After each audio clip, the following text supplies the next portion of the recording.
were like, oh, we want to work with John Fountain. We want you to do storyboards for our Oh Yeah cartoon Chalk Zone.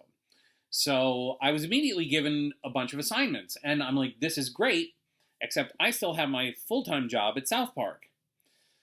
So for what I want to say is about 6 months, I lived in Hollywood. I literally lived in a one room, not one bedroom, one room um, hovel of an apartment right off of actual Hollywood Boulevard. Like I was one block up from Grauman's Chinese Theater, which sounds glamorous, but it's not.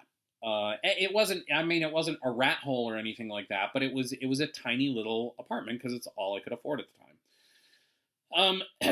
So, um, okay, so here is Hollywood. Okay, Hollywood is here.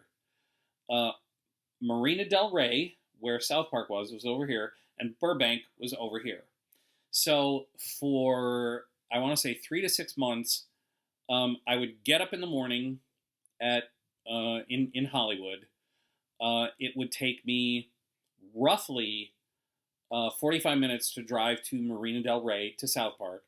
I would get in as much work as I could, then drive all the way across town to Burbank, where Nickelodeon was, present them the work that I had done the night before, get notes for revisions, hobnob with as many people there as I could, then drive all the way back to Marina Del Rey, and now I've taken like a 3-hour lunch, so I have to stay 3 hours later afterwards because I've taken such a long lunch, sit around, do as many shots as I could, and then drive another 45 minutes, usually right around 8 or 9 o'clock at night, drive another 45 minutes back to my apartment in Hollywood, where I would then have to, on a card table and a light box, do my storyboards for Chalk Zone, which I would do till like 1 or 2 in the morning, collapse on my bed, and then in the morning start the whole process over again.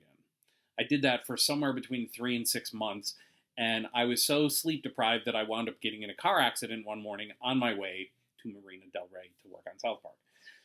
Meanwhile,